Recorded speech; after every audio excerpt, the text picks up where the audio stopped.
Hi, everyone that has joined us. My name is Daniel Hafner. I am the Alumni and Retention Coordinator for Oregon MESA, and I'm so excited to be able to welcome you to the third MESA Talks of 2020. This talk is going to be on climate and environmental justice. Now, before we start, I would like to take a moment for some acknowledgements. And while we may be virtual, many of us are still on stolen land, and for that reason, I would like to honor those who came before us with a land acknowledgement, specifically centered around the occupied land Portland State inhabits. Portland State is located in the heart of downtown Portland, Oregon, and Multnomah County, and we honor the indigenous people whose traditional and ancestral homelands we occupy. The Multnomah, Cathlamet, Clackamas, Tumwater, Walala bands of the Chinook, the Tualatin Kalapuya, and many other indigenous nations of the Columbia River. It is important to acknowledge the ancestors of this place and recognize that we're here because of the sacrifices forced upon them. In remembering these communities, we hope to honor their legacy, their lives, their descendants. I would like to also acknowledge that it has been a couple months since we have held one of these, but in that time, many members of our community continue to be impacted by institutionalized oppression, racism, and violence. Thank you all for taking those moments with me. Next, I'd like to go over our community guidelines here at MESA. These are mandatory guidelines that I ask all people in attendance and all our speakers to follow. First and foremost, be respectful, listen, understand, listen actively and attentively. Don't be afraid to ask questions, allow yourself to be uncomfortable, and assume positive intentions. Now, for those that are new or unfamiliar to MESA, I always like to start off with MESA's mission, which is to provide students underrepresented in the fields of mathematics, engineering, science, and technology with the skills, knowledge, and opportunities to develop their talents, explore technology-based careers, enter college, and compete successfully in the workforce. But even with this in mind, I'd like to remind everyone that MESA is an equity program first and a STEM program second. That's part of why we hold these MESA Talks. And so what is MESA Talks? MESA Talks is actually an extension of our equity work and exists to bring topics and experts to our community to reach a deeper understanding of issues facing us in the world today and the work being done around it. These serve not just as a chance for you all to learn, but inspiration for you to get out there and do the work that needs to be done. I hope that you all leave today with a better understanding of the opportunities and a clear path forward towards impacting change. And so we have a panel here today that will be using their expertise to share their work and personal experience and stories. I ask that you please be respectful and respect the time that they have volunteered by giving them your full attention and asking questions. If you have a question, please ask it in the Q&A box and we will attempt to get them all answered. There's also an upvote functionality if you see questions that you would like to see answered, and we have a chat where we may be dropping links, and I encourage everyone to engage in there as well. So with that out of the way, and without further ado, I'm so honored to give the floor to our speakers to introduce themselves. Hello, my name is Knowledge Murphy. I use he, him, his pronouns. I am the Sustainability Coordinator at Multnomah County's Office of Sustainability. And a little bit about my background, I got involved in the renewable energy sector back in 2012.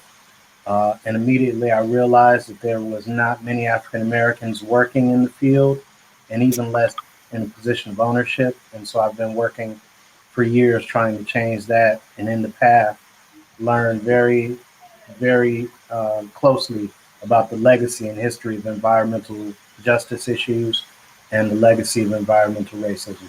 So I'm glad to be here, and I hope you get something today. Thank you, Knowledge. Hi, everybody. Thank you for being here. My name is Melissa Hefner. I use she, her, and they pronouns. I'm an assistant professor at Portland State University in the Environmental Sciences and Management Department, and I teach environmental justice. And environmental justice is a topic that's really close to my heart and my personal experience, because growing up in Southern Illinois on the Mississippi River, on the former lands of the Cahokia, the Shawnee, and the Sioux, I saw firsthand how environmental pollution really impacted people's lives, particularly people of color and low-income households. And in my own personal family, people who are very close to me who died of cancer, that is probably linked to the amount of pollution in that area.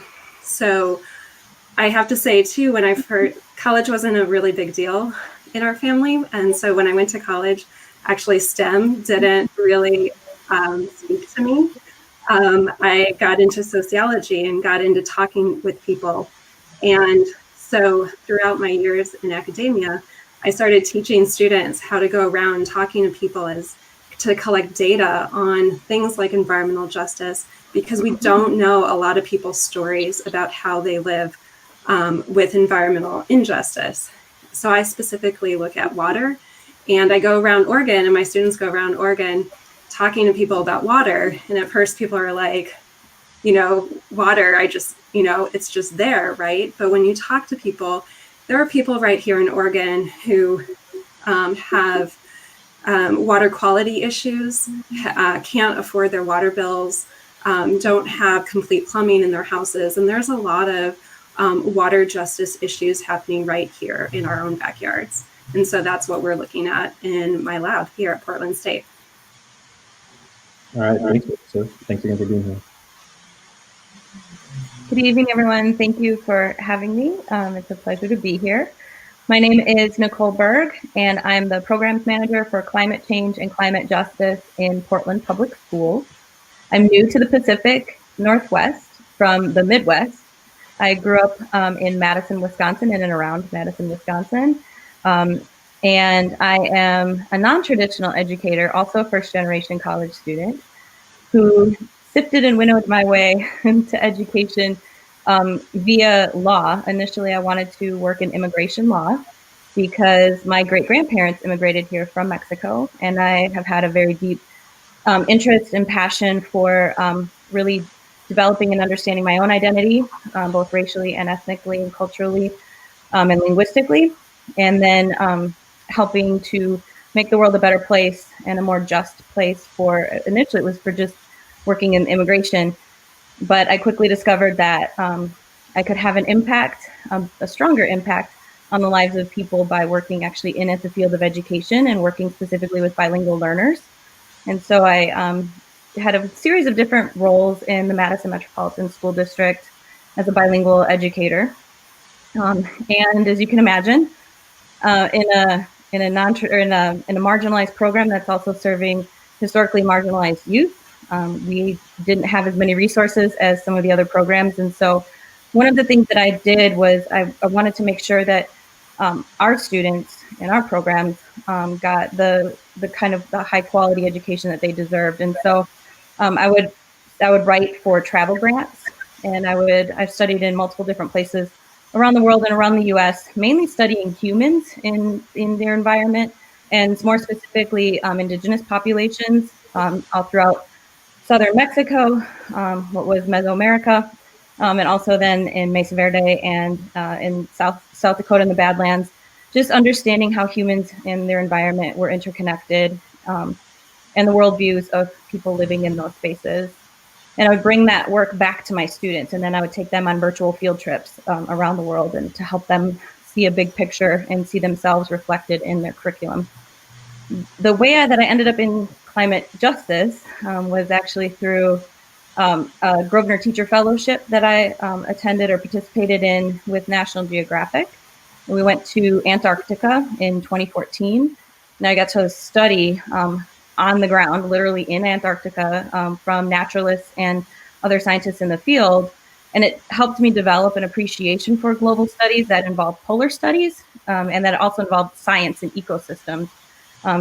STEM also did not speak to me as a young person, and so I'm newer to the field. But understanding and helping others understand the impacts of our actions on the environment and the impacts on others around us, and making sure that we are all taking responsibility for creating a more just society for each and every one who lives on this planet and who's here is a passion area of mine. And so when this job opened up, I I had to come out and be part of this change process in Portland Public Schools. And so I'm very grateful to be here. Thank you. Hey, thanks a lot, Nicole. And I just want to say thank you to all three of y'all just for being here. I know we're virtual, but otherwise I'd ask for a big round of applause for the level of knowledge and expertise carried between these three people. So we're going to move on to our panel discussion, which is how we're going to fill most of our night. And the way that we're going to run that is, if everyone will notice, there's a Q&A section up in the right next to chat. And if you have a question, anything you want to ask, feel free to write it in there. You can either direct it to the panel as a whole or an individual. We also have some pre-written questions that we might start off with a little bit. Or if you see a question you really like, feel free to upvote it, and we're going to try to get to all the questions we can. We'll be running this until 7 p.m., where we'll take a quick 10-minute break and then come back at 7:10. So without further ado, let's start with our first question of the night. So this one, like Knowledge, we'll start with you for an answer. How would you define climate and environmental justice, and what is their relationship to equity? I would define environmental justice the way the National Environmental Justice Council describes it. Environmental justice embraces the principle that all communities and people are entitled to equal protection under environmental laws, housing, transportation, and health. Environmental justice is basically a human rights issue. Climate justice is a term used to frame global warming as an ethical and political issue, rather than one that is purely environmental or physical in nature. And so the connection that I find that they have to equity is because the systems that both were developed under were systems of oppression, and those systems of oppression have far-reaching effects today. So whether we're looking at redlining, which happened in the 30s and 40s, and the relationship of redlining and urban heat island effects, if we're looking at the situation in cities like Flint, Michigan, and the lead and water crisis, and the neurotoxicity that was given to children, and many other hundreds of examples of environmental justice and climate justice issues involve equity. And usually it's the communities of least resistance, which are communities of color and low-income communities who have the least amount of political representation in these same systems. And so they can be harmed, killed even, and nobody receives any repercussions because they have no power in the political process and they don't have the money to defend themselves. So that's how I see equity in connection with environmental justice and climate justice. Thanks, Knowledge. Melissa, Nicole, either y'all want to add on to that a little bit? Well, I can give you, as from the professor point of view, I can give you the academic response, which was in my slide, which is starting from, taking a step back and starting from the US EPA, their definition of environmental justice talks mostly about the distribution of those environmental harms that Knowledge was just talking about, and access to, and so disparities in exposure to pollution and environmental harms, environmental bads, and less access to so-called environmental goods like access to clean water. In activist circles on the ground and in theoretical circles and scholarship, this definition does not go far enough. We need to not just talk about distribution, but also, what Knowledge was saying, we need to talk about procedural justice, which are people at the table. There is a term called meaningful involvement in US EPA, but we really need to talk about people being able to have actual decision-making power for things that impact them when it comes to natural resources. Not only going to those public hearings and things like that, making them accessible, but we also have to talk about not just who's at the table, but who gets to set the table, and that's called recognition justice. And so just because somebody, is at a meeting, you can't just check the list, check the it's not a checklist and say, okay, we're just now. It doesn't work that way. If their voice is actually not changing things, is actually not changing the tone of the conversation, that's still not environmental justice. And so you need all three to be what I call environmental justice. Definitely. I might just add that in practice, that's what we're working on in the Portland Public Schools. We're not only working on developing the curriculum, making sure that we have authentic representation and authentic and inclusive spaces for folks to come to the table. We also are working with our youth advisory, and that's been a big topic of conversation, is how do we actively disrupt the systems of oppression that exist, not only just in the way the world works, but in our own practices and ways in which we do things, the way in which we approach school, the way in which we approach community engagement. And that makes folks very uncomfortable because it literally is disruptive. It's disrupting cultural norms that have historically privileged certain groups at the expense of marginalizing others. And I think in our sense of urgency, the climate crisis is an urgent crisis. People's lives are literally in jeopardy. And we need to do things about this, many things about this, while also being very mindful to take that equity stance and take an anti-racist approach to the work, so that it's not work being done to groups of people. It's work being done in partnership and amplifying the voices of those who are really being impacted and making sure that they're leading the conversation. And I want to piggyback on my fellow Wisconsinite. Do it. Milwaukee. Hey!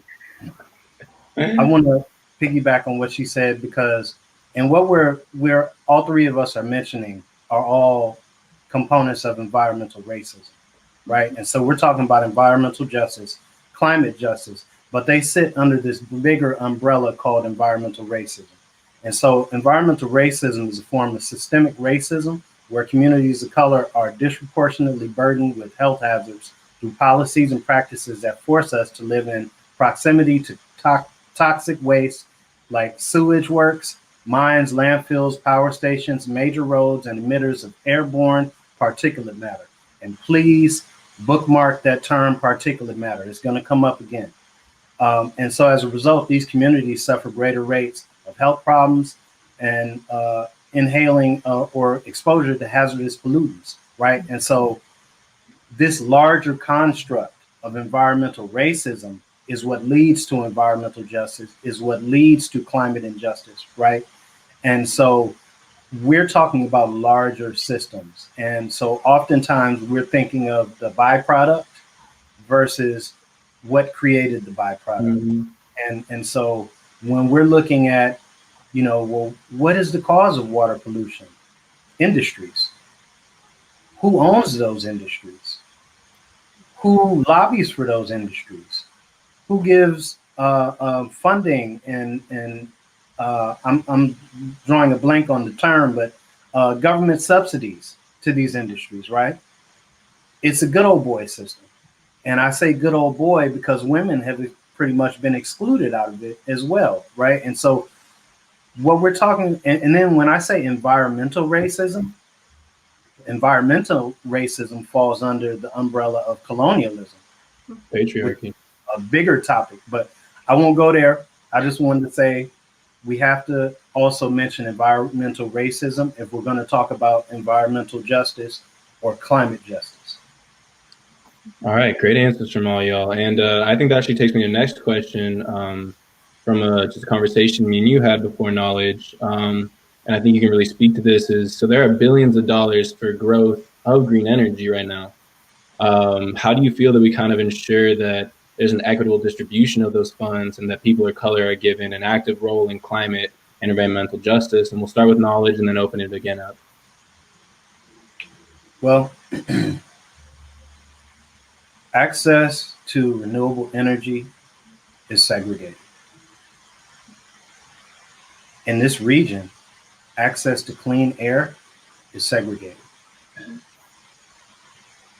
And so when and I'm sure Melissa's work will also prove that clean water is segregated, right? And so when we start looking at these systems again, right, who's often left out of the loop? People of color, right? And so in order to really think about, we keep talking about climate change, but the climate has already changed. The phrase we need to start thinking about is climate survival. How are we going to survive life on planet Earth? And so surviving life on planet Earth, and now in this day and time, means en masse we need to adopt renewable energy. But renewable energy is a class product. You can only afford renewable energy if you own your home, and if your home structure is solid enough to sustain the panels on your roof. But then you have to be able to afford those panels. And we know oftentimes people of color, A, don't own their home, B, their home needs very important structural repairs, and C, they don't have the wealth to be able to invest in a $40,000 or $50,000 system, paying half up front. And so these are all larger systemic issues. But in general, I would say currently the renewable energy world, whether that's ownership of the systems, installation of the systems, or ownership of the companies, is extremely segregated. Thanks, Knowledge. Melissa and Nicole, I mean, if either of y'all want to touch on that as well.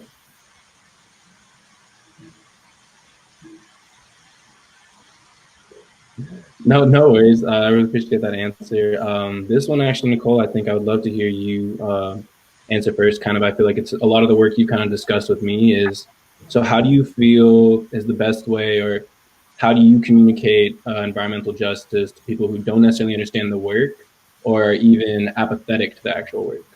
Mm-hmm.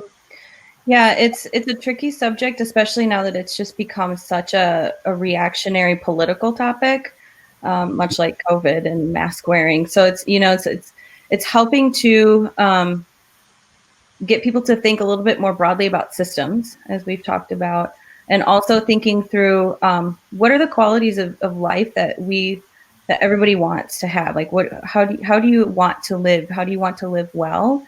And how do we make sure that is something that's accessible for all folks? So it's a little bit of breaking people out of the bubbles that they live in. A lot of times, if you live in the rural community, you don't necessarily often, there's wedges that are already built between rural community and urban community, or language barriers that exist between folks who maybe are immigrants working in the farm fields and in the farm industry, and then folks that are consuming the products that laborers put their lives on the line to grow and to harvest and to put on the table. And so it's helping to paint a larger picture of systems and how who's doing and contributing what to this overall situation, and then developing that empathy so that we can hear each other talking about our experiences in a way that leads people to want to understand and want to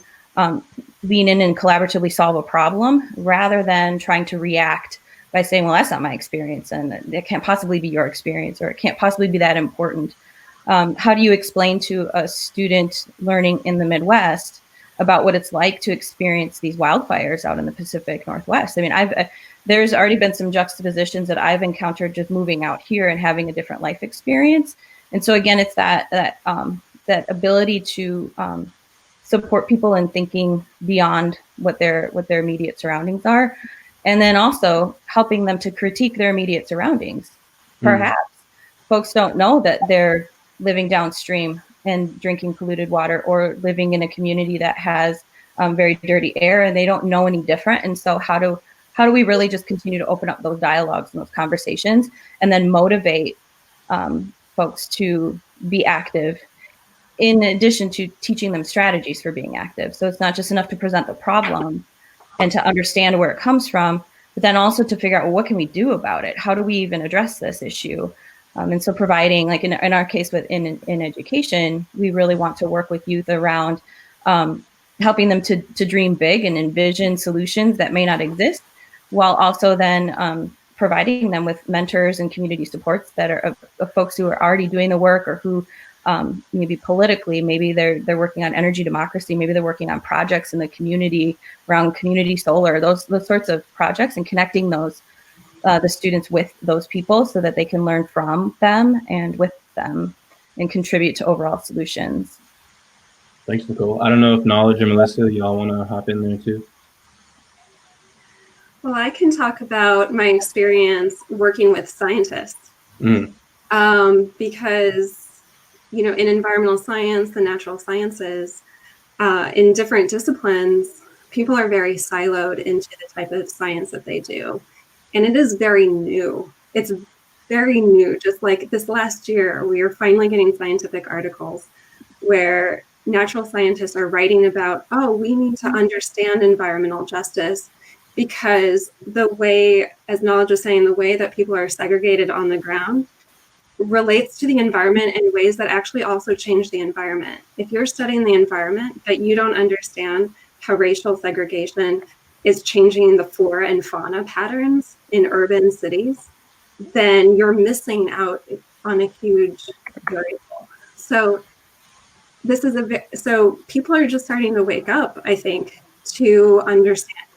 Scientists are starting to understand the role that humans play in the environmental system, but it's very new. And when I, talk to scientists, I have to explain to them what is environmental racism, how to understand environmental justice. People ask me, what does environmental justice have to do with my work? And maybe they study cyanobacteria. Maybe they go out and take water samples. And I say, when you go out to somebody's property and take water samples, just notice the people around you. Understand that that there is a history and a legacy to the land of where you are. Science itself is a system. It's a product of the way that we teach Western positivist science at the college level, or even at the high school and elementary level, is from the Enlightenment. And, it comes from a white, male dominant colonial point of view of separating humans from nature, of separating humans into social categories. And this way of thinking is it compartmentalizes things. And I don't want to give a whole college lecture on this, so I'll just cut to the chase, which is people need to critically think about the science that we teach and who we're teaching. Are we teaching Darwin and, the traditional white male guys? Or are we teaching indigenous, traditional ecological knowledge? Are we giving other people the exact same, time and respect, so that when people are this is why I feel like I didn't relate to those original science classes, is because it didn't speak to me. I didn't see myself, in what I was learning. I feel like I'm getting way off topic, but I feel I love where you're going with preparation, if we start to reconnect these ideas, then we ask different science questions. And there's a lot of great things about Western science, but it's not enough. We need to do more, and we need to connect. So I want to jump in right there. Yeah. So what we're calling Western, we really mean European, right? Let's talk Turkey. And so this whole concept, and we have a lot of concepts that have, again, emanated or are offspring of colonialism, right? And so in colonialism, you have this concept that there are disposable people, right? And so I'm a descendant of disposable people. Mm-hmm. And so as time goes on, and the political systems in America become established, and economic systems and all of those things, the status of disposable people did not change. In fact, the umbrella of who was disposable grew, right? And over time, more and more people fall under this umbrella of disposable people. And when you look at that, and then you think about plastic or pollution, right? the mindset of disposable people also means, well, if people are disposable, things are disposable, right? And it just has snowballed into pretty soon we aren't going to be able to live on the planet, the only place we know how to call home. And it's because of some of these mentalities, right? And so when Melissa was just talking about, you know, Western medicine and Western, you know, concepts, what we're realizing now is that the same thing that indigenous people in this country, indigenous people in South America, indigenous people in Australia, indigenous people of Africa were trying to tell the European colonizers 500 years ago is if you damage the planet, you're going to have to deal with the repercussions. And now we're dealing with the repercussions. And now the West wants to go back and say, hey, what was that stuff you were saying 500 years ago about not messing up the planet? We're in the jam. Can you help us? And so, you know, these concepts are all interconnected. Anytime we're talking about environmental justice, anytime we're talking about climate, we have to go back and look at history. And also connected to this, we have to pay real attention to the role that the Industrial Revolution had in changing our climate.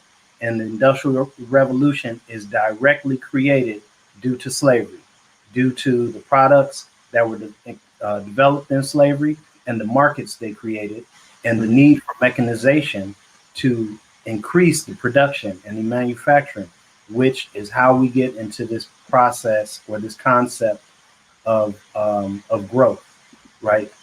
Growth, we're forever profiting. Growth is unlimited. But how can you have an infinite, unlimited thing happening on a limited planet? So that's all I wanted to say. Thanks, Knowledge, for adding to that. And it's funny that we're talking about this because one of the questions actually right now, and I feel like y'all have really done a great job answering it even before I even asked it, but, and if y'all want to add anything to it, feel free, but how do you think whiteness and colonization has affected the way that dominant cultures in America view and practice conservation and environmental justice? And I mean, if y'all want to add anything, feel free, but I think y'all did a great job of really capturing really what's been going on in this country from day one, even before white people started coming over from Europe to this country. It's a great job. I think the next question is going to come from Kelly Cousineau. And Melissa, we'll start this answer with you because I'm curious, and I don't want to get you in trouble or nothing with your answer, but each of us must operate in large institutions that, despite even best intentions, have other priorities. It can often take time to shift culture. What difficulties have you experienced in shifting that culture towards environmental justice? What practices have been most effective and influence people or institutions to make changes? That's a great question. Those are the questions we should be asking. I kind of don't want to answer the question directly, but I kind of want to tell a story that I was asked at Portland State University, I was asked to to put together an environmental justice minor for the curriculum. And traditionally to do that, you would take a form and fill it out, and a couple of faculty would sign it, and it would go through the administration, and the next year you would have this new minor. Well, it's completely divorced of student input at all. And when we started, so I asked some people to help me with this project, and immediately we started realizing that putting together this minor was not upholding the criteria of environmental justice, of that distribution, procedural, or recognition justice is all, not just, it wasn't just student center, but the whole top-down process, the whole way these things are constructed is meant to be not interdisciplinary at all. So the very first step in creating a minor is which department is going to be in. And we're like, we want it to be in environmental science and indigenous studies and public health and all of these. And we had to decide on one. And so that's another like siloization of the disciplines.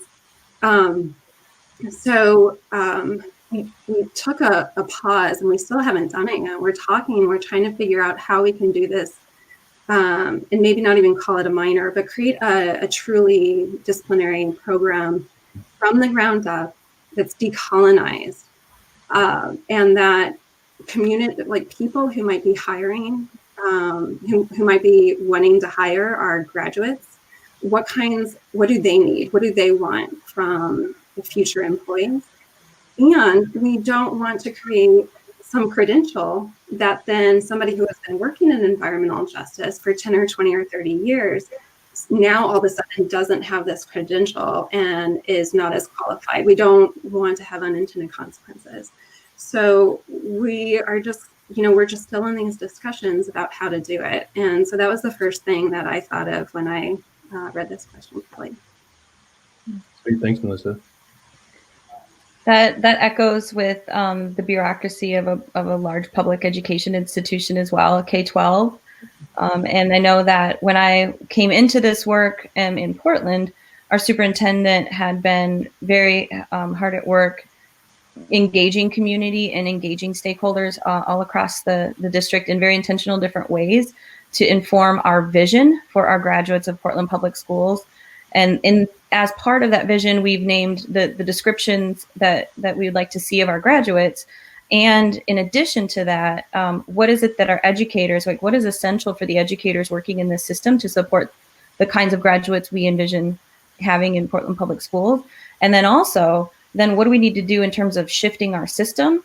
What are the key system shifts that need to take place in order to make that work really come alive, and break down those silos and break down those systems to make a system that actually supports the kind of transformation that we're aiming to achieve.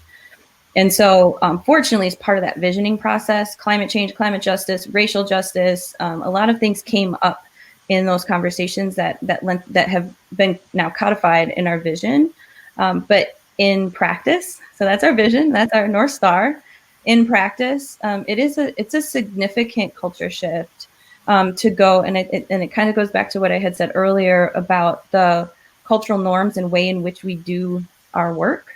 And I've been referring back to a tool from dismantlingracism.org that's it's elements of white supremacy culture, not white supremacist as in an ideology, but white supremacy culture, cultural norms that continue to perpetuate this dominance and subordination and this marginalization and privilege. Things such as a sense of urgency, a really strong adherence to perfection, either or thinking, different ways of being that I've been trying to intentionally disrupt and name as we try to re-norm our meetings and re-norm our conversations. And I too have found myself trying to work cross-functionally, and that being expected and want, desired. And also then working cross-functionally, you get a lot of people that go, well, why wasn't I talked to her? Why didn't you tell me about this? Or what?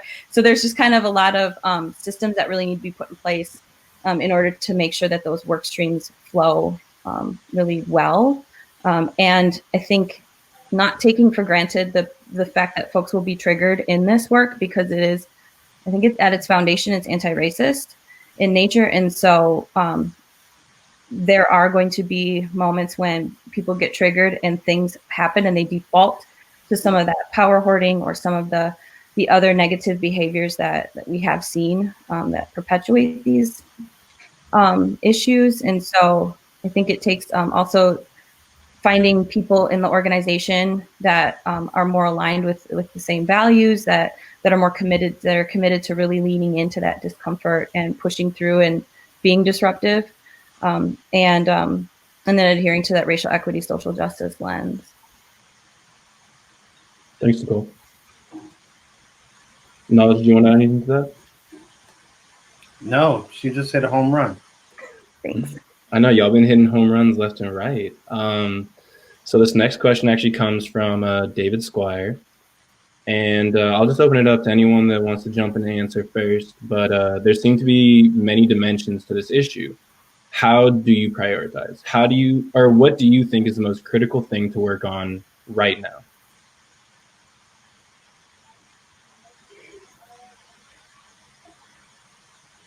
Anyone have a burning passion to jump on that one? I mean, it's hard because I imagine that there is something hard to really prioritize. I mean, we've been really talking about just the depth of the issue, and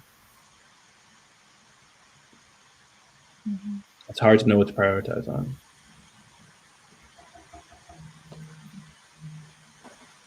The journey of 1,000 miles starts with one step. the first step is admitting the wrongs. Admitting the wrongs, accepting the wrongs, accepting, benefiting from the wrongs, and owning up to what was done, right? And then from there, everybody can exhale and start to figure out what do we need to do to make sure all of us survive, and not some of us who can afford to survive. I don't know if you pay attention to news, but there's a whole lot of activity about getting to Mars and getting to the moon. And it almost seems as if the wealthy plan to leave this planet destroyed and go live somewhere else and continue their parasitic-like culture. And so I think the first step is to just admit and just be able to have these conversations. What happened between, 16, 19 and this year was wrong. And there are some things that we can do collectively to start to fix it. But we first got to own up to it was wrong, right? Everything about it, all the things connected to it were wrong.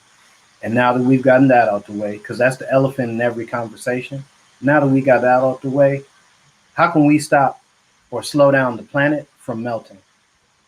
And so I think, us being able to unload these things and be able to talk to each other, because I also think culturally, we talk in our silos, right? And we express what we really think to the people of our own culture because we feel comfortable with them. But now more than ever, if we are going to continue to live comfortably on this beautiful rock, we better start having uncomfortable conversations and sharing the conversations that we have in our circle, in our sphere, in our cylinder with everybody else who's having those similar conversations in their silo. And we need to connect the silos. So that's what I would say is the one thing that could start some change. Because if I still feel like we haven't addressed the wrong, I don't care about solar panels. I don't care about energy efficient housing. If I'm still in Mississippi poor, 400 years later, and still breathing pollution and all that, I don't care about solar panels because I'm still enduring the byproducts of what was done. And so we have to admit that and start to heal. So then we can start to move forward. Thanks, Knowledge. Melissa and Nicole, did y'all want to add anything to that? No, I mean, I really think that captures it. I was trying to think of something I could add. I don't have anything to add to that. Yeah, no, I mean, it's hard to add anything to that. I think that there really isn't a silver bullet in the way that people really think that there is sometimes. It really is that understanding, that level of knowledge, and that level of just making sure that things that were done wrong are brought full circle and the harm done is at least tried to be fixed. Thank you, Knowledge. This next one comes from Michaela, and it's how can people incorporate environmental justice practices in their everyday life? Like for people that don't necessarily do the work or they haven't done the research, how can they potentially start to incorporate it into their daily life?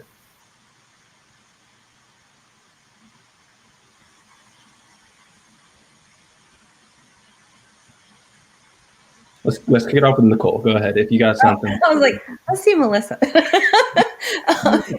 So I too am working on this. Like I said, I'm coming into this work very relatively new, and so it's part of what I'm doing is trying to connect to things that are already passion interests of mine, and so thinking about justice for our students. And I'm looking at my video and I'm hoping I'm not slowing down here, that there's a problem. Okay. You're all good.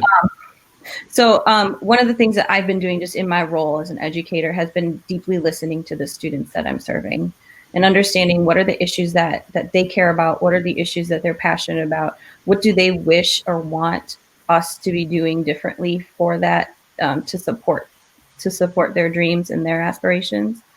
And so I feel that my role, the best way that I can impact environmental justice and climate justice at this moment is through just my position of being able to bring people together, being able to listen and take information and then bring it back to other people in the organization or other bodies of work in the organization and help make sure that that message gets disseminated. I guess in my role, I just really see myself as an advocate and someone that tries to really amplify the voices of the people who are the most marginalized and who have the most intimate knowledge of solutions that could be presented. And then making sure that we just get out of the way. You know, I think a lot of times people want to get involved and they just jump in and they try to save or they try to do something, but without really like stopping to consider, is this really what I'm being asked to do? Is this really the best way that I can help? And so again, that listening and that partnership and the empathy building.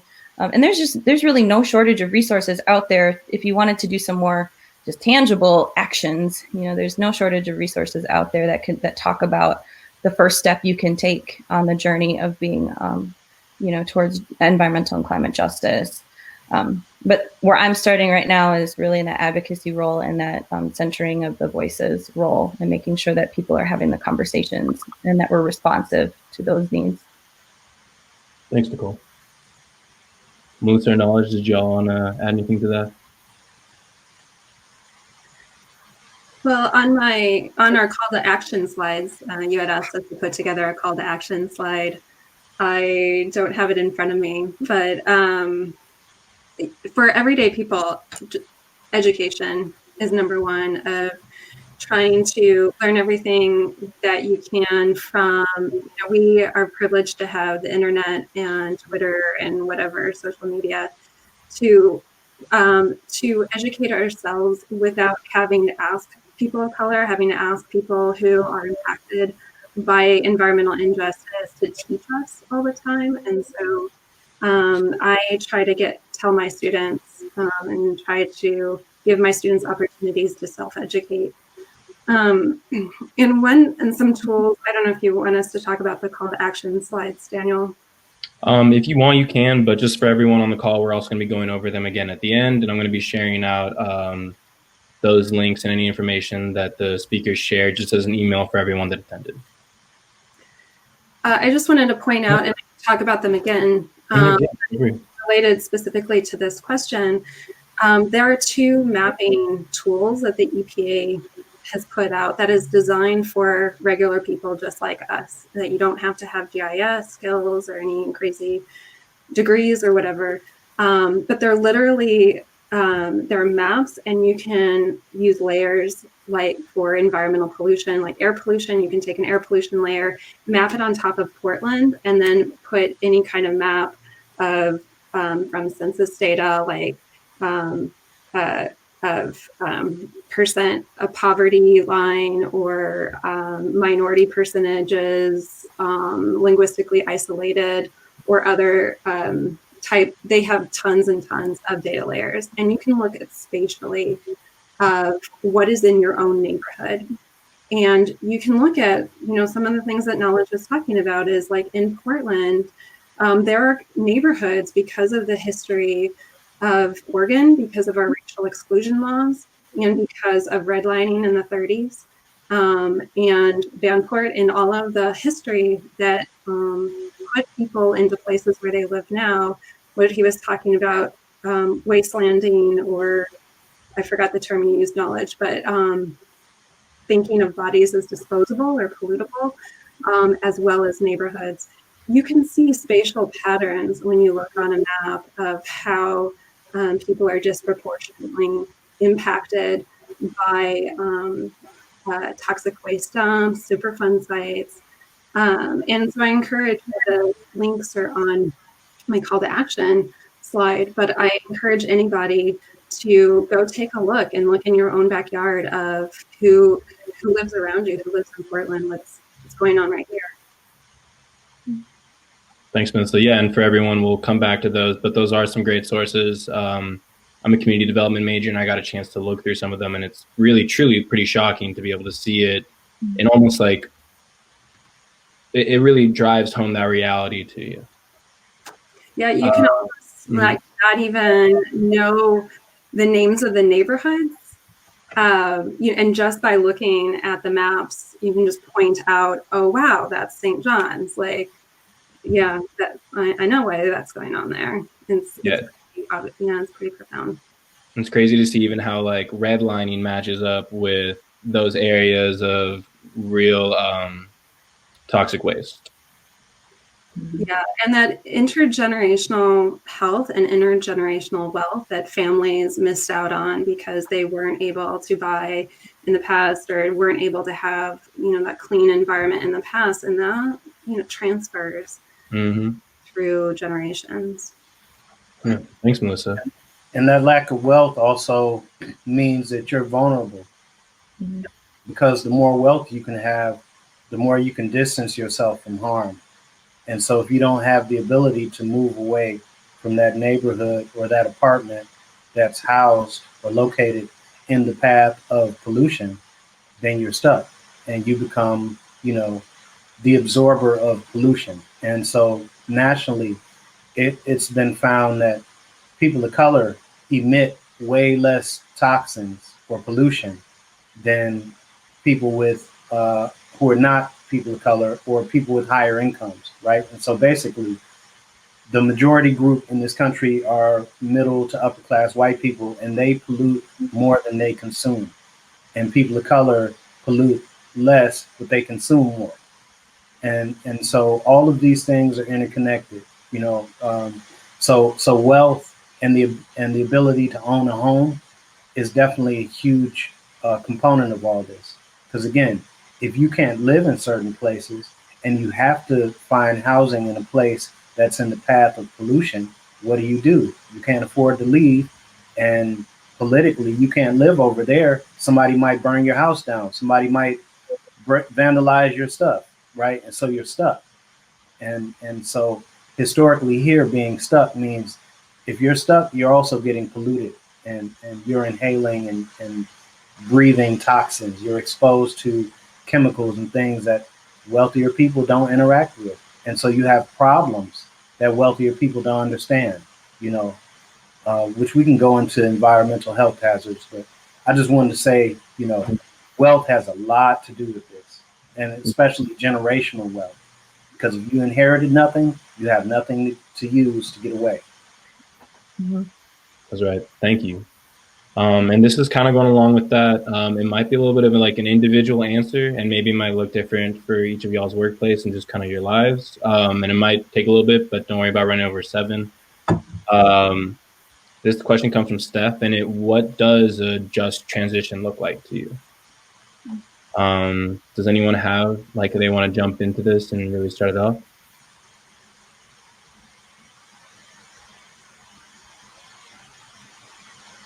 Knowledge, you want to start? No. Nicole? Well, we've been wrestling with this as a school district. So as part of our cross-functional conversations around how do we apply this racial equity, social justice lens to all bodies of work in our organization, we've started to identify some descriptors. For example, if we're talking about business and operations, making sure that we are trying to buy more locally sourced anything, right? Locally sourced resources, or in our food and our nutrition services, how do we make sure that we're buying sustainable and we're trying to eliminate, single-use plastics, those sorts of things, just that. But it's bigger than that. It's all about then how do our students get to and from school safely? How do we prioritize our schools where maybe we typically would say, well, the bigger the school, the more students are in the school. That's a higher priority for improvements and upgrades and those sorts of things. But we really need to take a different approach and think about who is being the most disproportionately impacted by older buildings. And maybe there's not as many students in this one building, but the needs of that building are so much greater. So when we are trying to think through project planning for improvements, considering those needs, even more so than just the actual amount of students in a building. Also thinking about the environments in which the students are living and thriving and playing, and And what role do we as a school district have in supporting community improvement efforts, or having more DPAVE projects or more community gardens, those sorts of components of that just transition framework, moving from that transactional to more transformational, more regenerative ideas. But it's such a in our district, it's a very large scale conversation right now, and I think we're starting to be able to make impacts in small ways, mainly around the teaching and learning, and around some sustainable practices that we're starting to develop in the organization, or partnering with culturally specific organizations to help inform our work as a district. Are some small ways we're trying to do that, but again, it's a much larger undertaking than just that. Thanks, Nicole. Melissa, Knowledge, either you want to add anything to that right now? I think that we've seen over the past 4 years that the federal government plays a huge part in the direction of an actual just transition. And so in the last 4 years, we've seen in the lack of federal leadership, states and cities have really stepped up. And so often people say all politics is local.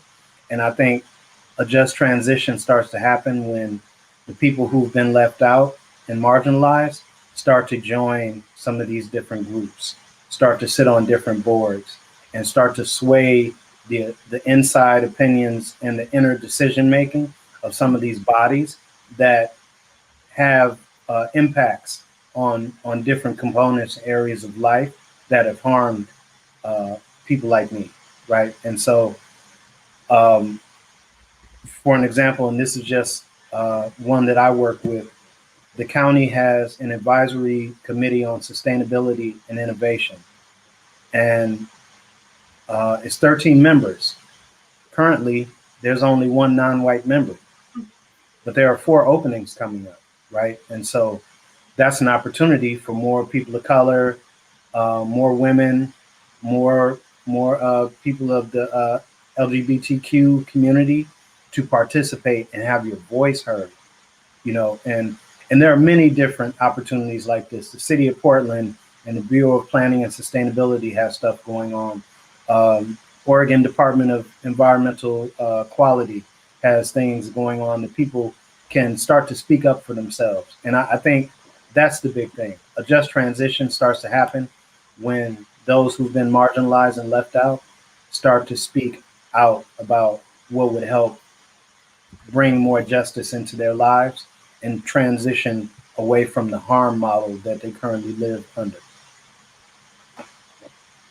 And I would add on to that, people who look like me, people who have the privilege to have these positions to compensate people who have been marginalized to be a part of this. So often we ask for volunteer hours and people just don't have the time to put into this. And it's hard. It's hard to bring up these issues.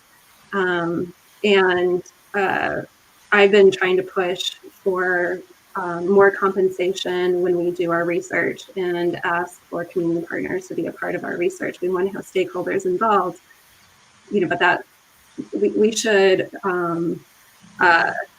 respect people's time.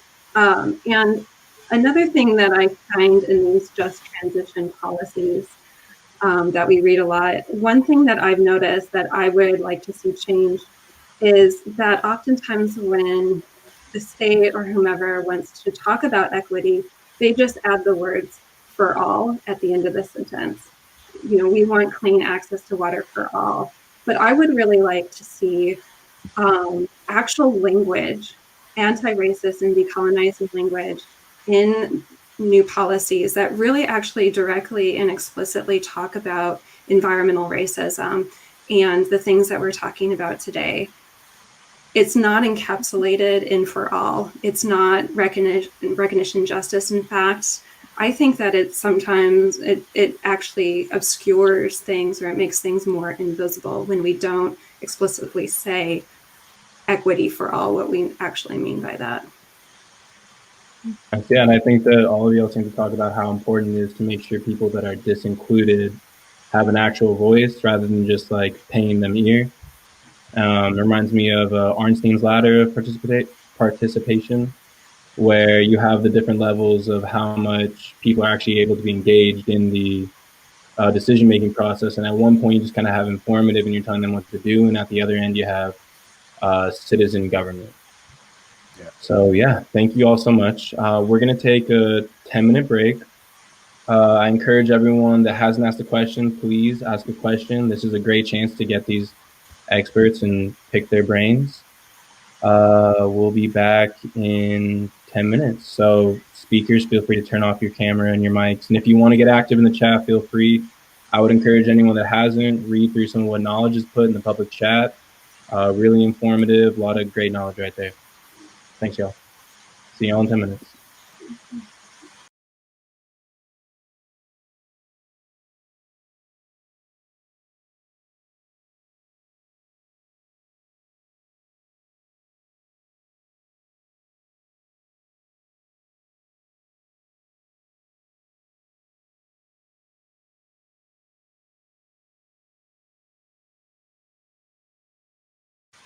I might have to run back out.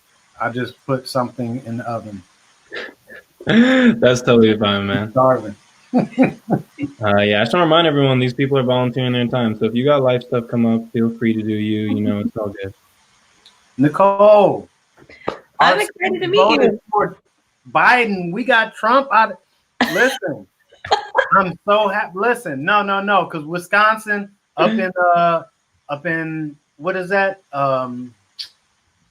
The one that they always talk about in northern Wisconsin, Door County, right? You always hear about the Door County Republicans and those folks up, towards Canada, and they're the outdoorsmen people who hunt bears and all that. And so it seems like they're unbeatable politically because you only have these two little pockets of non-white people in the bottom right-hand corner, right? And the rest of that big glove is white communities for like the last 200 years. Right. And so for those two little spots in this big glove to flip the whole state, that's huge. Yeah, it was a very proud moment.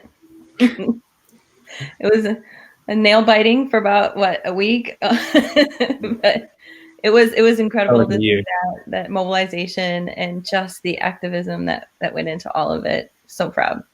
Yeah. All right. Well, thanks y'all for coming back. I appreciate for not just leaving. And thanks for everyone for taking that 10-minute break. We're going to start off with a question from one of our students, actually, Paige Berry. And the question is, what level of education do you all have?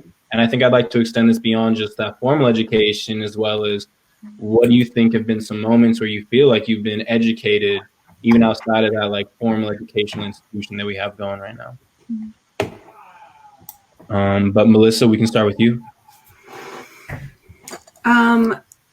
Thank you. I do have a PhD, and it's in ecology, actually. The specialization is human and environment interactions. And it took me a really long time to find an interdisciplinary program that I could be a part of because of some of the things we've talked about, because I wanted to integrate my sociology background with what I was learning about the environment. But honestly, to tell you the truth, I learn more from traveling than in my classes. I gotta say, I am privileged to have been to all 7 continents, and because of my sociology training, I always love to talk to people, and that's what I do. I interview people. I was in Antarctica interviewing scientists, and in Mexico, I did my dissertation, and I just like to talk to people and learn about their experience and how they live, like how they tell their own story. And I've learned more from that than sitting in a classroom. Although I gotta say, maybe I learn more from my students now. Knowledge and Nicole, y'all want to share your path a little bit? Sure. Yeah. I'm going to put a shameless plug in for student loan forgiveness and for free post-secondary education because so I'm a first generation college student. I do have a master's degree now, but it was a really long and hard battle to fight, just even from the beginning. So, and this was back in the days when tuition was relatively affordable. But yeah, so I have a bachelor's degree in Spanish literature and culture, a minor in Chicano studies, and from the University of Wisconsin-Madison. And then because I was going to go to law school, I didn't think about education, but then when I ended up coming back to education, that's where the bulk of my student loans come from, actually, is that I did a master's degree, but then I have 3 teaching licenses and 2 administrator licenses that all kind of got wrapped into the package together. So I do have a master's degree in bilingual education, a director of curriculum license, a principal license, 3 different teaching licenses, because that's what you need when you're teaching bilingually. So there are some, I think if we want to think critically about disproportionate impacts on folks trying to access higher education, I can speak to that because to be a bilingual educator, I needed a 1.8 general education license. I needed an ESL endorsement, and I needed bilingual credentials, whereas a teacher in just a general education classroom only needed the 1.8 license, even though they had bilingual learners in their classroom and they'll have English learners in their classroom. So there are some severe inequities in that, in higher ed. But that's the reason why I got into this work, was to be transformative and to disrupt those systems. And so it's just all part of the process right now. But I'm really hoping that the generations that are coming up now are going to be able to be successful in disrupting that and getting some policy changes and some transformation in the higher ed system. I would also say that, a lot of my education came from working with folks in different parts of the industries. So I was a food service worker. I worked as a migrant farm family services worker. So I worked with migrant farmers in and around all different very, very rural areas in Wisconsin. And then through through travel, that was all grant funded, right? So I had to hustle to try to figure out how I could get around on a shoestring budget. So there are many ways to achieve your dreams. So I think one thing that I want to make sure that folks understand is that, education does happen in any way, shape, and form. You don't need a formal degree for anything, but a formal degree is very helpful in certain ways, and we need to make sure that those pathways are accessible for everyone. Thanks, Nicole. Knowledge, you want to touch on that too? Yeah, I wanted to go last on purpose. Really? Okay, cool. I love it. So I don't have a college degree. I dropped out of college 3 times. I'm self-taught. I went to a community college course on renewable alternative energy for 6 months, and there were no jobs after I got out of college, and I was frustrated. And I started a blog. My blog led to me starting a podcast, and I would describe myself as having a master's degree from the University of YouTube, and I call myself a Googleologist because if there's any information out there, I can find it, I can learn it, and I can access it. And so I've also used iTunes University to listen to college courses, to find out what the books they're using are, and found the books online for free in PDFs. And so what was mentioned earlier is there's no excuse for anything if you want to learn nowadays in the information age. You do not have to pay $250,000 to go to college. You do have to be disciplined to read the materials and do the assignments in the book and do that end of chapter wrap up, so you make sure you know all the terminology and answer those things. It's the same stuff you did in school, but you have to have the determination and willpower to do it yourself. And so I too have student loans from degrees I never got. I still pay, right? But I've learned more outside of any college experience than I ever did when I was in school. And to be honest, I'm a first generation college student myself, or, first generation college student and first generation dropout. Mm-hmm. And I had no guidance on what to do in college. I didn't know that I had choices on what time I could pick my classes. I was choosing classes at 8 a.m. thinking it was still like high school. And there was just a lot of things that there was nobody to walk me through. And because of that, I decided to walk away from it. And so I want to say this to all of the young people who just are kind of up in the air about going to college. Don't do what other people want you to do. Figure out what you want to do. For me, I wish I would have went into a trades program out of high school and would have been paid to learn rather than losing money, not understanding what college was. And I wish I had got a construction trade and then decided to go to school for business or something that would have enhanced that. So I just say that to say, young people, use community college. Don't be embarrassed about going to community college. It's way more cost effective. If you want to go from a community college to a major university or college after that, fine. But use those resources. I always tell young people, stop doing stupid stuff with a smartphone. There are so many dozens, hundreds of things you can do with these phones nowadays, but we use them for low-level thinking.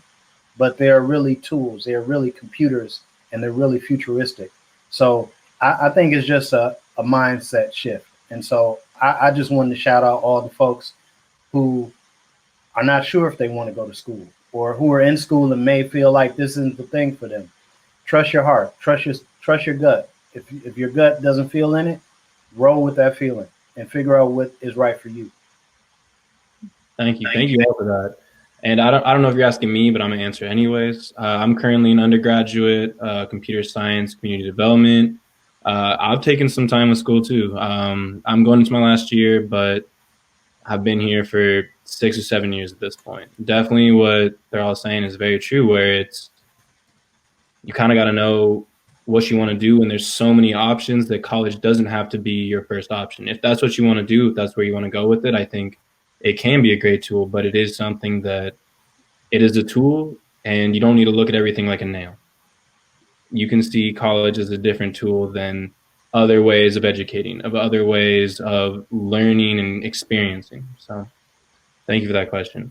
I want to say one more thing though. In the African American community, those with a degree make tens of thousands of dollars more than those who don't. And so it's literally an issue of poverty and class, right? And so as much as I say you don't have to get a degree, you'll be more comfortable if you have a degree, and you'll have more opportunities if you have a degree. And so I want to let you know that too. I've had an uphill battle. I've lost job opportunities because I didn't have a degree. I might have been more qualified. And so I just want you to know, I'm not talking down on a degree, because a degree opens doors that sometimes I have to jimmy open. And so I just wanted to say that. Thanks for adding that. Yeah, I think that's an important thing for anyone listening right now, that is the case, that it does open doors and stuff.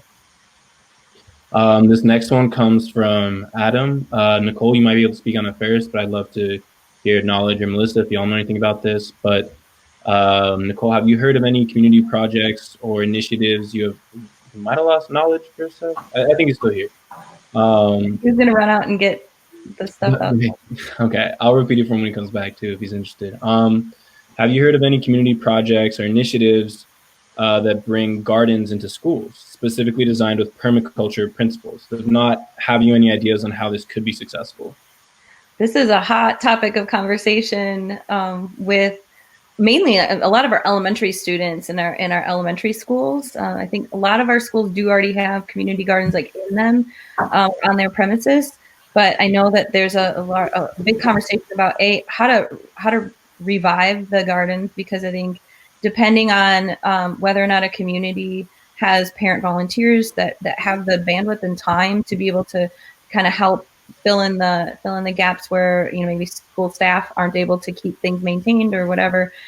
For whatever reason, we're seeing disparities is what I'm trying to get at in terms of the gardens themselves, the quality of the gardens, the maintenance of the gardens, and then whether or not they're being used for curricular purposes. So in my role as the person who's kind of coordinating and facilitating a lot of this, the K12 curriculum development in Portland, we're starting to consider which units might be units that would lend themselves really nicely to supporting garden projects.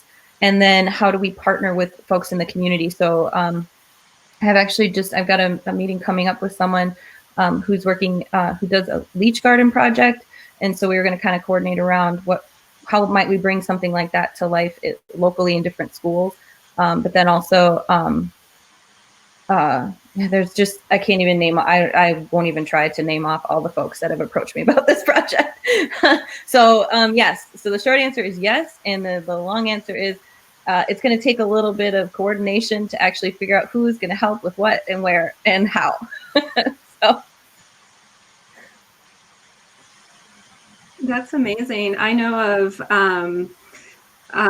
since COVID hit, a good colleague of mine, Kelly Gonzalez, started the Indigenous Food Sovereignty Project out of her own backyard and started a garden and had at least 6 gardens going throughout Portland to grow local healthy food for Native families that are right here.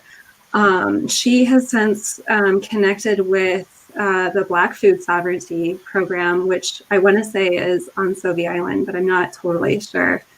But those are some projects that are really addressing food justice and are really amazing projects in the food justice world, a little bit off of community gardens, the subject of community gardens, but doing some really amazing work. Thank you both for those answers. So it looks like Daniel got kicked off, so I'm going to be here until he gets back on. Let me see. So the next question is from Avery Hayes. What are some ways that students and families can make an impact on climate and environmental justice? What can we do during quarantine to make sure that we are still helping to improve our community?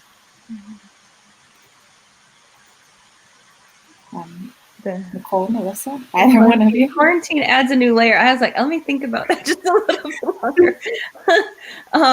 So I think first and foremost, I think protecting your own energy and protecting your own mental wellness and making sure that that you're doing things that are helping to keep you thriving and healthy just in your own space. Quarantine has been excruciatingly painful on many people, and of course, disproportionately so on communities of color and folks from lower income neighborhoods and areas who don't have the access to the same kinds of resources that folks with wealth do. And so I think there's just that, taking care of yourselves and being mindful of taking care of others. Wearing a mask be really helpful in terms of justice because of the disproportionate impact of health risks, and with lower air quality, we know people are more likely to have respiratory illnesses or longer term illnesses. And so being mindful of just the folks around us and being respectful and caring towards those around us is just kind of step one. I would say that in terms of maybe taking action, there are a lot of communities that have obviously shifted to digital collaboration. And so finding, if you were to look through any of maybe the local organizations that are getting together to talk about climate justice efforts and jumping in on any of their Zoom calls or their meetings would be helpful. I do know that just from where I sit in our organization, there's some significant momentum around people coming together to develop climate crisis response policies that will inform local K12 districts. So there's very much momentum in Portland Public Schools around that. And then there's some momentum at the state level around that. And so maybe just kind of listening in on a meeting or getting connected through one of your local education service agencies to find out who's kind of doing what work. But other than that, I think, and then just continuing to just inform yourself and just do practices that make sense to you, and connecting and maybe learning about other folks outside of your community. Just some off the top of my head. Thanks, Nicole. Yeah, so I got disconnected. Sorry about that. Real quick shout out to Bianca. Thanks for hopping on really quick. Sorry, Melissa, go ahead. Oh, no, the question was what could people do now for climate and environmental justice, especially during quarantine? And so that was a beautiful answer, Nicole. I personally have been astounded by how many people are even though we're in quarantine, are on Facebook and Twitter. I've been seeing these fundraisers for families who are going through hard times right now, and just a lot of people getting together donations. So if you have the means, one of the most recent ones that I've seen was that if you're following the warm springs water crisis right now, that has been going on for since 2003, probably, if you want to go back that far. Right now, at least 60% of the community does not have access to running usable water. And so there is a fund established that I'll put in the chat box. So if you have the means, there's lots of ways to donate. And with the Willamette Weekly, what do they call it? Giving guide. There are chances, even if you donate $10 to a community, if you're under the age of 35, you can have 2 chances to win a raffle, and they do certain things like that. So even if you don't have a lot of money, but you want to get financially involved, there are a lot of opportunities. I'll also say really quick to jump onto that is for people that do, for non-students, for people that are working, a lot of times if you're at a larger corporation, they'll offer matching too for your donation money. So make sure to look into that and see if somewhere where you work offers that kind of compensation. Knowledge, was there anything you want to add to that too? Yeah, having my degree from YouTube, I would encourage people who want to get more involved in environmental justice to go on there and start to look at who the big players are and what their names are, check out some of their different lectures, and start to become aware of the terminology. And so I would just encourage anybody who wants to learn anything about anything to familiarize yourself with the terminology. Mm-hmm. So, start to realize, what is a locally unwanted land use, or a LULU? What is particulate matter 2.5? What is benzene? What is cadmium? And start to learn what some of these things are, so that when you hear them on a local context, when you start to have conversations with people, you can use these terms. You can refer to these things, and that will help you further your understanding of all of these things. But again, it's not more intense than you think it is. You can literally go type in the topic environmental justice or climate justice, and thousands of videos will pop up. And from there, if you like a video, most likely the person who spoke on the video has also written a book. And so that's kind of how you go down the rabbit hole. Thanks, Knowledge. I think that really speaks. Oh, sorry, Melissa, go ahead. Oh, no, you can finish your sentence. No, yeah, I was just going to say, I think that really speaks to something we've been talking about tonight, the way that there's kind of those barriers to entry, where it's like you see all these words, all these terms, all these phrases that you're just not really familiar with. And once you start to learn, it's really a lot simpler, and it's so much more understandable than people really realize that it is. Thank you for that. And I just wanted to add on to some things that you can research are corporations, and start going down, just pulling a thread, who own, like, pick up anything, like who is the company that owns this, that owns that owns this, think about the Jordan Cove pipeline. Who are all the corporations behind that? Where all the money is tied to different places around the world, who's all involved, and start following the money. And I'm about to post in the chat Portland's top 10 polluters, so you know what's happening locally, because you want to understand what's happening locally, regionally, and globally. Mm-hmm. So I'm posting it. It might look kind of crazy. I hope a little bit it does, All right, sweet. Great question. All right, and this one kind of starts to address that, but less on the individual level. But so this next question comes from Avind or Elvins. Hopefully, I'm saying that right. Is what are some ways that the business community can contribute and have a positive impact on environmental justice here in Portland? Does anyone have a burning desire to jump out with that one? Sure, they can look at their procurement processes. Are they buying toxic goods? Are they doing harmful practices? You know, what's the lifeline or the lifespan of their products? Are they using recyclable goods? Are they using things one time that get disposed of and become toxic or hazardous waste? Are they dealing with their hazardous waste appropriately? And just kind of looking at their overall practices would be something that businesses could do. Mm-hmm. Great answer. In addition to that, I would like to see businesses really look at their employees and how their employees are being paid and treated, healthcare, and how they might be exposed to certain environmental harms. So right now we can consider how the service industry, delivery services are very impacted. You know, they're impacted by COVID-19. They're more likely to be exposed because they're dealing with workers. So I would really like to see businesses really take a good look about their employees.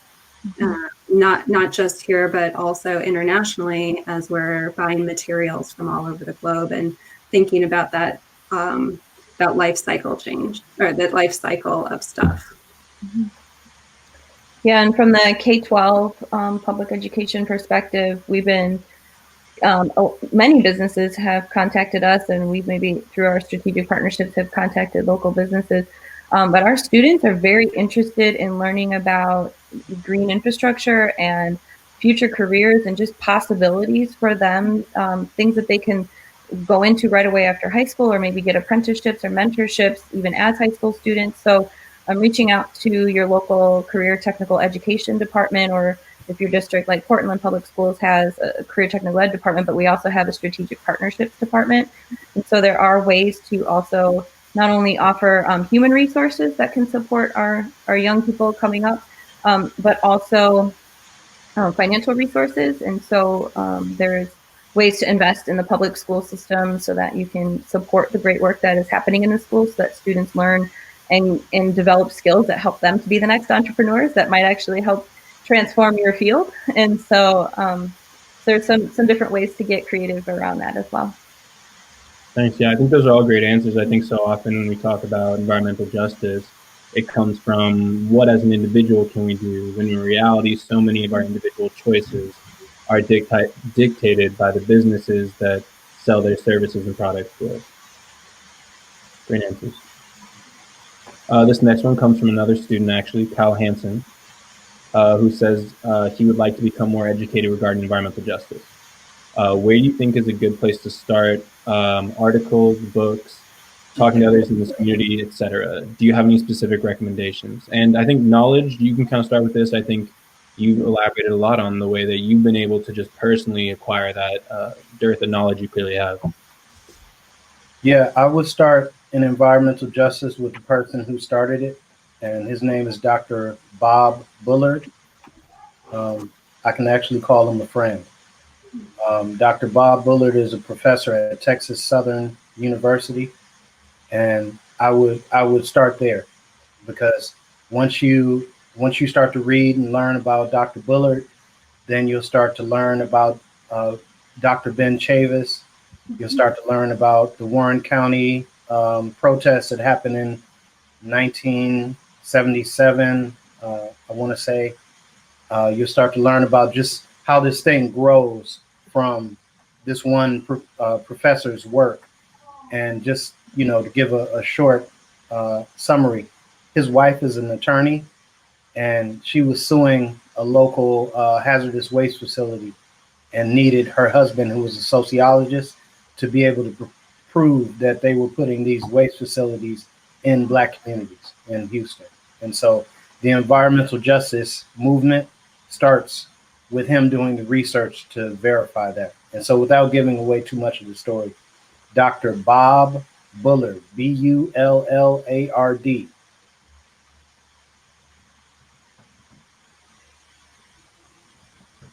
I captured that name in the chat too as well.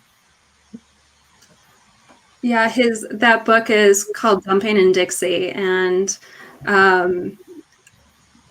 he was also the one there. I saw that Knowledge put in the chat about, you know, this question of, is it race or is it class?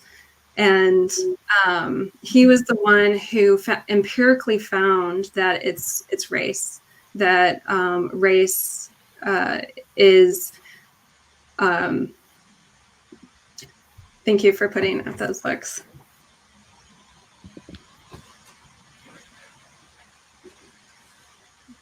I didn't mean to interrupt you. Keep going. I read for a living. That's my job. So I have 1,000 and I can just put them in the chat. I get to have books now. I'm no longer, I'll do the same thing.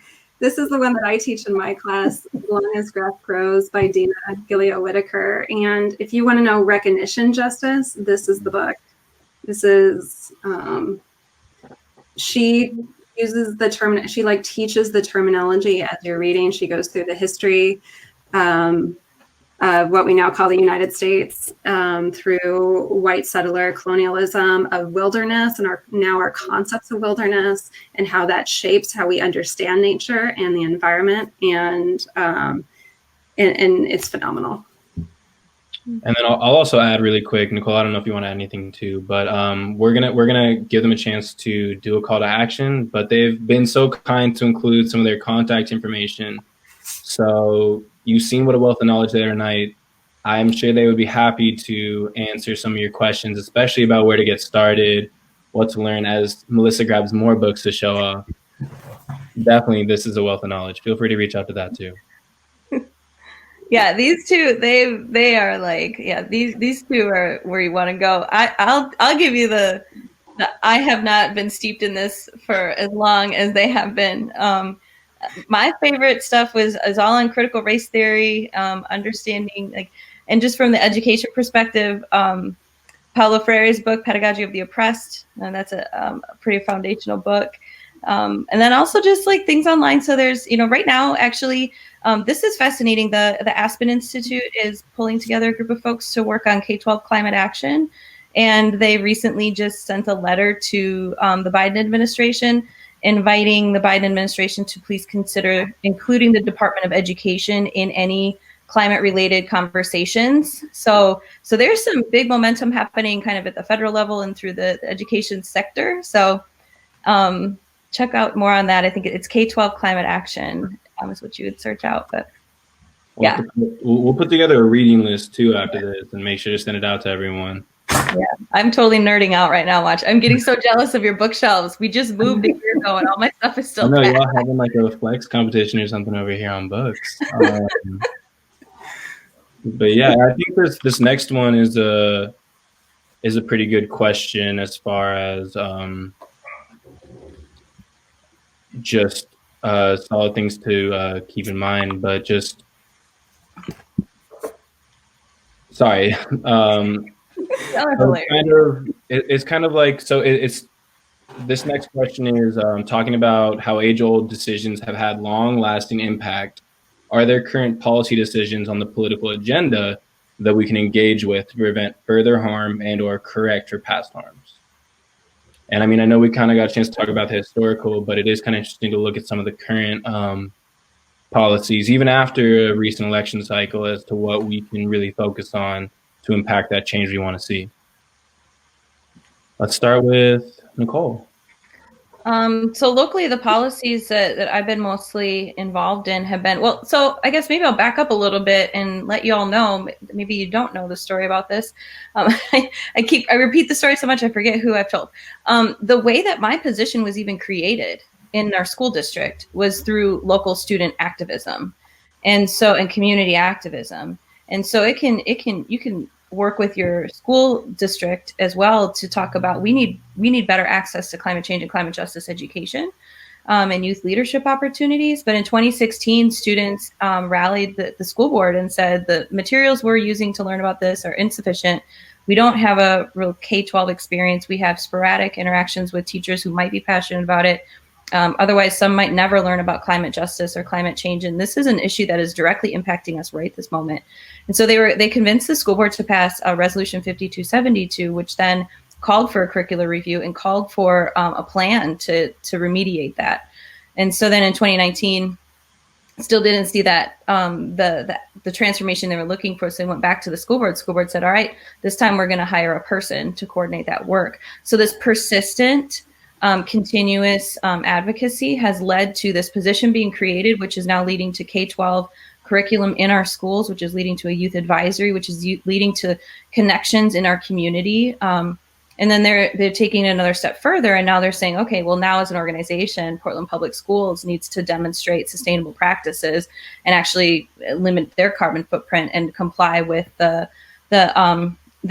guideposts laid out in the IPCC. And so they're pushing on the school district now to adopt a K12 or a district, climate crisis response policy. And so that's the layers of advocacy that I've seen in my work. I do know that there's more of that happening at the state level. And there's, of course, the city of Portland has passed a climate emergency response plan as well, or climate emergency plan.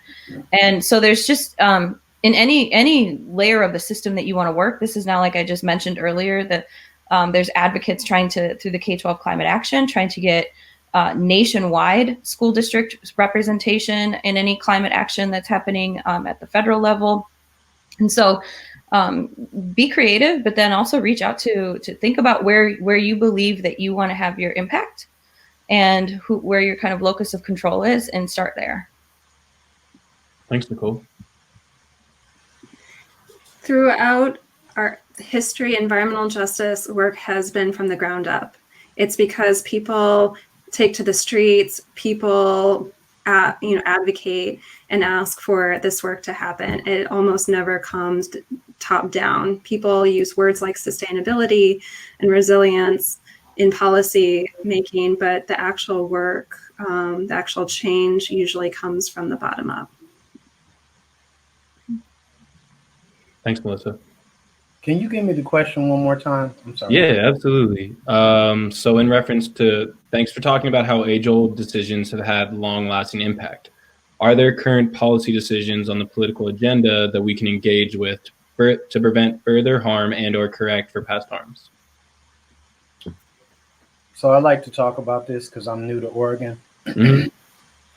In 1843, the organization that we now know as the Public Utilities Commission, its first iteration was began. In 1844, the law was passed to say that Black and other non-white people were not allowed to move into the state of Oregon. Mm-hmm. So the year before that, the PUC was formed. Mm-hmm. Now, hundreds of years later, 150 years later, look at the state of the relationship between poor people and the utility companies, right? And so there's currently stuff on the table about community solar programs and giving low-income residents access to electric energy in order to save them money on their bills. And there's a lot of back and forth because the utility companies are in business to make money, not to help people. And so people need to become aware of the issues as soon as possible and begin speaking on their own behalf.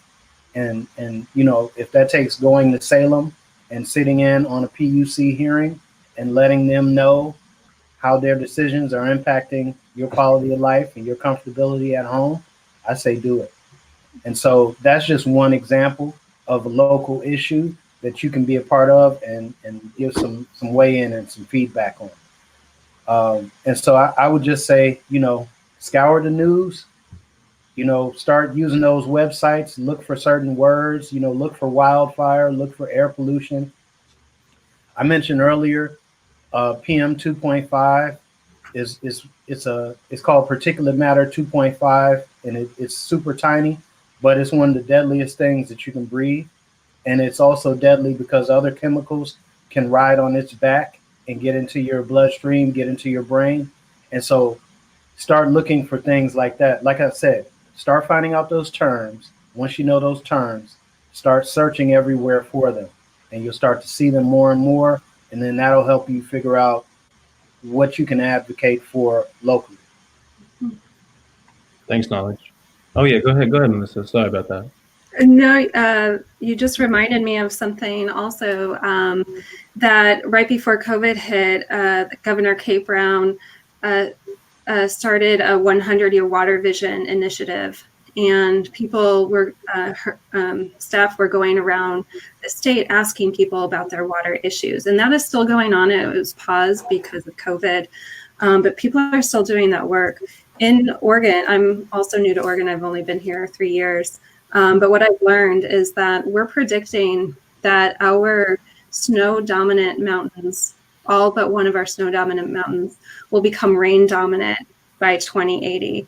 That means people who are drinking water from snowmelt, all of our drinking water reservoirs, when it's snow, it stays on the mountain really nice, and it gradually melts in the spring down to us. But if it just rains, that means it's going to be floods, and that means that our natural reservoirs aren't going to be holding water. So we are millions of dollars behind in water infrastructure maintenance in Oregon, and that's not even accounting for the future climate change scenarios that we're looking at. And so people all over the state should be talking about what you want to see in terms of your water infrastructure. There's one more that I kind of work on, and it's electric vehicle access. And it's another area that's segregated. For the most part, wealthier white people, wealthier Asian people are the people who own electric vehicles. And so there are some, most people don't know that the state of Oregon has something called the Charge Ahead program, which gives electric car buyers a huge rebate and basically gives you money back off your purchase. So let's say your car was $14,000, you might get $6,000 in rebates. So your new car is really $8,000. Most people don't know that money is there, right? And so just trying to find out about these things, contact your local government officials and start asking them questions. Because I think a lot of times people just are complacent that these people are in government and they know everything and you don't. Their job is to inform you. Their job is to help you find access to resources. And so, that's just another example. I probably could give you 5 or 10 more. But yeah, I'll stop. I mean, if you want to keep going, you can, but we are running a little late on time. I think we got to transition to call to action at this point. Thank you all so much for answering the questions. Sorry to anyone in the Q&A that we weren't able to get answered. Hopefully we can try to get those answered a little bit later or something like that. But yeah, let's jump into calls to action. So we'll start with Nicole. There I am. The call to action is to get involved. So we are actively seeking. Throughout the night, I've mentioned different ways to get involved in the Portland Public Schools. But for more information, you can reach out to me directly at my email. I'm also on Twitter, and we are beginning to build a climate justice webpage for our programs. It's pretty bare at the moment, but I am trying to update with events in the community and just some important documents that are kind of crucial to our work. But we're actively looking for community partners, specifically frontline community members and folks who are serving frontline community members, to help support our curriculum development, because we want to make sure that the curriculum is authentic and truly representative and actually and inclusive, in that it supports community efforts, and that it doesn't drive this kind of narrative of white savior or anything like that, or that tokenizing. So we want to really authentically partner with folks in the community. We are also actively inviting. We're developing a climate justice youth advisory in PPS. It's for PPS high school students. And right now we're just in the planning phases of it. Again, actively reaching out to youth of color, BIPOC youth, frontline youth in Portland Public Schools who would be interested in working as a collaborative team with other youth to plan what that would actually look like if we we're going to have a full climate justice youth advisory in Portland Public Schools. And so that work is occurring right now. There's opportunities for career technical education if you're a business partner or if you're someone affiliated with anyone in the industries or in different fields that are related to green infrastructure, sustainability. Our students are always looking for, like I said, mentors, job coaches, or people that they can interview and learn from that can be guest speakers in their classroom or in any other way, teach them about what the world is like beyond high school and how their passion interests, their areas of interest can actually then help transform the field that you're in. And so there's a lot of momentum and energy around that. So go ahead and reach out to me, and then I will try to get you connected with all of the appropriate people in our large organization. So yes, but thank you so much, MESA, for having me and for the awesome panelists. This was a real pleasure. I'm excited to meet you all again offline, and whoever else out in the world out there, reach out, and I'm excited to meet you as well. Thank you. Thank you so much, Nicole. I appreciate everything you had tonight. Thanks. Melissa. Likewise, Nicole, thank you so much. Thank you, Daniel. Thank you, Oregon MESA, for putting this together. And thank you, Nicole and Knowledge. I learned so much from this conversation. I appreciate it. And I love these questions in the chat. Please also reach out to me. I didn't put my email address on this slide, but reach out to me if you're interested in talking with students or grad students about environmental justice, or if you're interested in the environmental science program or faculty. We're absolutely open to that. The first two that I put on here are the two mapping systems from the EPA, the EJ screen and the Enviro Atlas. It takes a minute to learn the system, so don't get frustrated. You can do it. If I can do it, anyone can do it. Please take a look at your house, your neighborhood, and play around with some of those data sets. What Knowledge was talking about, there's a PM 2.5 data set, and you can see that mapped over Portland or anywhere in the United States, and they just added Hawaii and Puerto Rico last week, actually. Diverse speakers in STEM, I get this all the time, and sorry for this really long link, but there's an amazing initiative going around where there's this spreadsheet, and Black, Indigenous, and people, and scientists of color, and just scientists with disabilities, and LGBTQ, other kinds of academics are in STEM. And I don't think they're just academics, but people in STEM are, have their information available. So I always get the question of, where do I find these people? And I'm like, they're everywhere. But now here is a spreadsheet to help uplift and promote scholars. And finally, we talked a lot about self-education. There's an amazing timeline of Oregon history, of the hidden history of African Americans in Oregon. My students come to PSU, they've lived in Oregon their whole lives. They might be 20, 30, 60 years old and don't know the history of Oregon, the Lash laws and the racial exclusion laws. So I highly recommend that. The Portland zoning code, somebody actually mentioned this in the chat already, is the racist planning of Portland and talking about redlining. And if you don't know about Vanport, OPB did a really nice 1-hour documentary about the history of Vanport and how it was developed. It wasn't part of Portland in the beginning.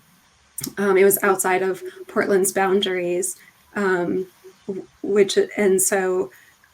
people of color were brought to this area to build ships, they weren't allowed to live in Portland. They built a community outside of Portland proper. When it flooded in the 40s, it was really shoddily built. Everyone lost their homes. And actually PSU moved downtown because of that flood. And a lot of African Americans couldn't move to other places in Portland, but they could move to Albina. And then of course, Albina has gentrified. There's a whole history. Between those three things, I think you'll learn or remember a lot and start to put together a lot of these events that we've been talking about. Thank you so much for sharing that. All right, Knowledge, it's up to you. Likewise, I want to thank MESA for allowing me to be here tonight. Nicole and Melissa, it's been a pleasure to learn from both of you, and I hope we can stay connected after this is over. To all the folks in the chat, and we've been checking out the chat. I know I posted way too much stuff, but I figured you can copy and paste it and check it out later. And my call to action is try. So oftentimes people are scared and timid because other people know more than they do. Other people have been doing stuff longer than they have, and it's easy to get intimidated by stuff like that. And so I would just say try. Just try. Go ask the person that you're intimidated by. You'd be surprised. They used to be intimidated by people. And so I started off going to conferences. I knew I didn't know anything, but I would go and ask people, who should I ask? And then by doing that, I started to find out who people were and learn about their backgrounds. But in my life, trying makes a difference. Just try. Try to do it. Try to find out who the people are. Try to ask them if they'll tell you some stuff. Try to see if you can, help them in some way. Try to see if you can volunteer. Try to reach these people who are in positions of leadership. Try to email them. Try to call them. When the world is back to whatever it's going to resume to, try to visit them. Travel, go to conferences, go to meetings, get out of your comfort zone and try. So that's my call to action. Get out of your comfort zone, use your technology, and go try and get out of your own head.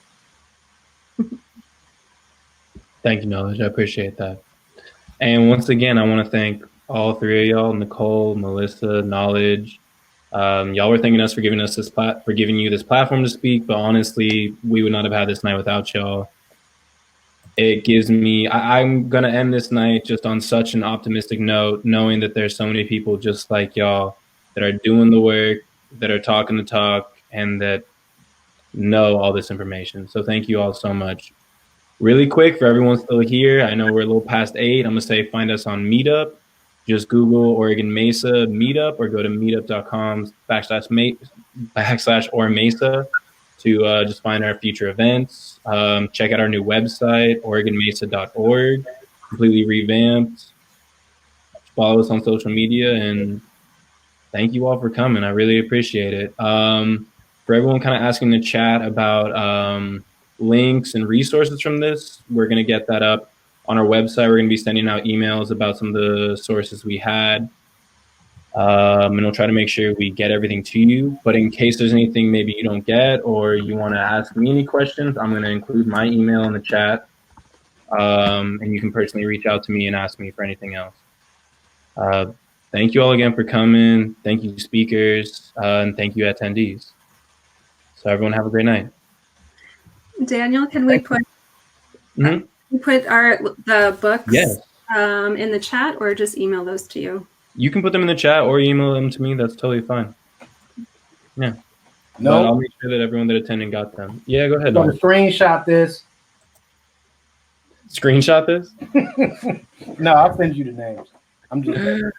But again, right? The whole recording is going to be available in about an hour, so anyone that missed it even is going to be able to watch this again. Okay. Yeah, I'll make sure to send you all those links and stuff when I reconnect you guys and everything. That's great. Thank you. So nice to meet you all. This was really fun. Thank you. Yeah. I hope we can all connect again in the future. Cool. Yeah, for sure. Have a nice night. Thank Hey, you. okay. You too.